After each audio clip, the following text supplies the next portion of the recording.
Hey everyone, and welcome back to Hoopers Nation, your top destination for NBA basketball content. As good as some people thought Luka Doncic would become down the line in his NBA career, it's quite likely nobody expected him to be as good as he already is in just 2 years into his NBA journey. As such, Doncic led the young Mavericks to a 43-32 record in the 2019-20 season and cemented his status as a top-notch franchise player. Luka had an amazing playoff debut and pushed the Los Angeles Clippers to 6 games in a series that was very close all the way through. And coming into the new 2020-21 season, these Dallas Mavericks only got more dangerous. In this video, we'll take a look at why the rest of the Western Conference should be very, very scared of Luka Doncic and the Dallas Mavericks. But before we do, please make sure to leave a like on this video, subscribe to the channel, and turn on Hoopers Nation post notifications for more NBA content.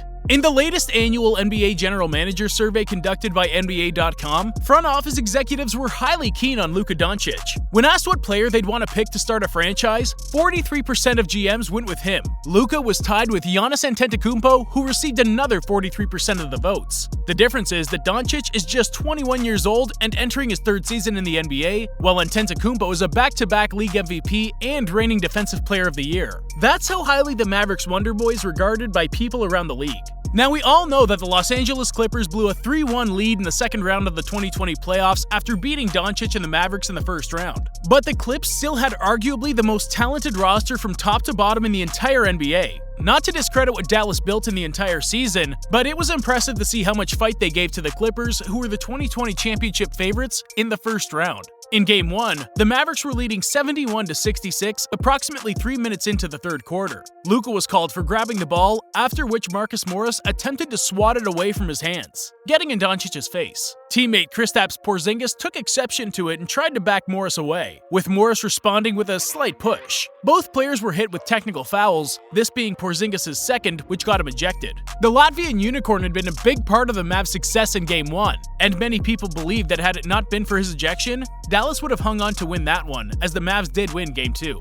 Then, in Game 4, Luka Doncic scored that game-winning step-back 3 in overtime that tied up the series 2-2. It was impressive considering the team played without Porzingis, who sat out with right knee soreness. Eventually, Porzingis would never return to the series, as his knee issue ended up being more serious than initially thought, and the Mavs lost the last 2 games of the series despite Luka's heroics. The series didn't go to waste, however, as Dallas proved they could hang with the best of the best. Also, we witnessed the most impressive NBA playoffs debut in the history of the league, with Doncic averaging 31 points, 10 rebounds, and 9 assists while shooting 50% from the field and 36% from 3. This is how the NBA realized this guy was for real. It's one thing to post nice stats on a league-high usage rate, but it's an entirely different feat to be as outstanding as Luka was in his playoff debut against elite competition. And even though it's been a really fun watch for us fans, the Mavericks' ascension should be really scary for the rest of the NBA's franchises, especially those in the Western Conference. And as if having a really dangerous core wasn't already scary enough, Dallas also made some interesting moves in the past 2 months. The Mavs had a rather quiet yet very impactful 2020 offseason. After having far and away the best offense in the entire NBA but finishing 18th in team defensive rating, allowing 111 points per 100 possessions, the front office's plans for the offseason were clear. Acquire talent that could give the Mavs a good boost defensively without sacrificing much of their offense. And judging by their moves, we could safely say they accomplished just that. In probably their biggest move of their delayed summer, the Mavericks acquired Josh Richardson in a trade that sent Seth Curry to the Philadelphia 76ers. Now let's give credit where credit is due. Curry was a ridiculously efficient scorer in Dallas this past season. His shooting splits are among the league's elite, ranking near the top in every single category from 3-point percentages to mid-range and rim accuracy.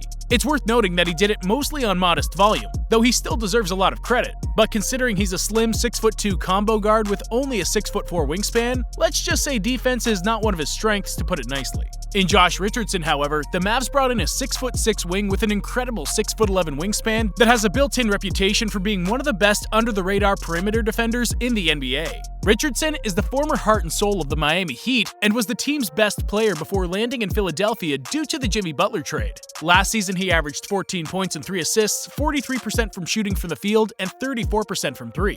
It seems as if Philly wasn't a good fit for him, considering just 2 seasons ago he shot 39% on catch-and-shoot threes and 43% on wide-open threes before getting paired with Ben Simmons and Joel Embiid. Perhaps the 76ers' lack of spacing hurt him, but this for sure won't be an issue playing in Dallas's elite offense. Richardson will look to reclaim a spot as the top 3 and D commodity in the league, and there's not a better team to do so than with the Mavs.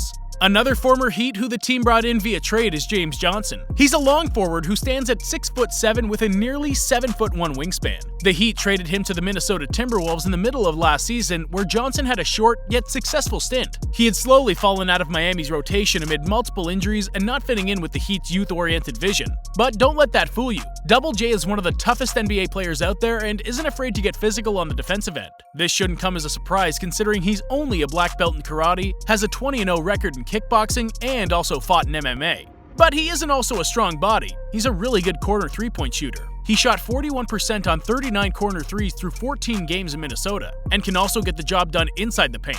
In short, he's another very nice 3-and-D addition to their forward rotation and should also flourish in Dallas's offense.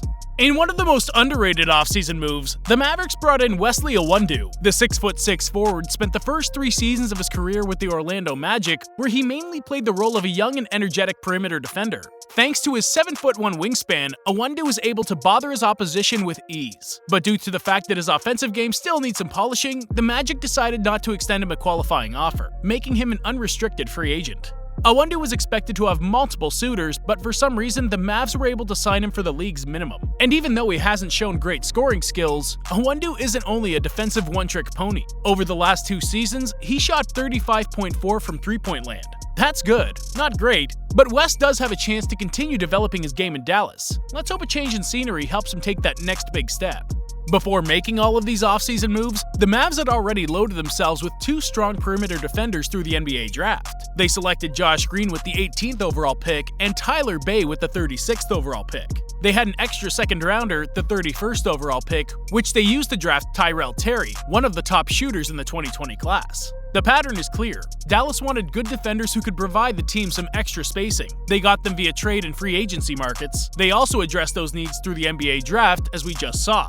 Though those players are harder to evaluate, we'll have a much better idea of how good these picks were once we see them in action. But on paper, the Mavs had an A-grade offseason. The team also brought back Trey Burke, who is a nice secondary playmaking option to support Luka Doncic and can also provide a scoring lift when needed. They also re-signed center Willie Cauley-Stein, who was really good for the team in the 12 games he appeared in. All of these complementary pieces are players who fit really well around their 2 European stars. And that's exactly what you should do when you have 2 players who play really well together. Surround them with whatever type of supporting players those 2 need the most. After a rather slow and not so good 2019-20 regular season, Kristaps Porzingis took things to the next level in the 2020 playoffs. Apparently, it took him some time to get back in the rhythm after being out of action for about a year and a half thanks to a torn ACL. But Porzingis is now back to turning heads, much like he constantly did in his first couple of seasons with the otherwise miserable and nearly unwatchable New York Knicks. He's a top-notch rim protector that uses his really long arms to bother and block shots. Putting time in at the weight room is a big part of his improvement on the defensive end.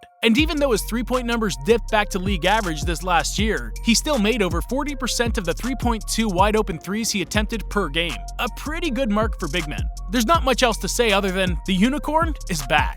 And speaking about unicorns, what can't Luka Doncic do? He can dribble and make plays at a really high level, he can score at a high clip despite taking some really difficult shots, he rebounds well. Perhaps the only thing he isn't one of the best players in is defense.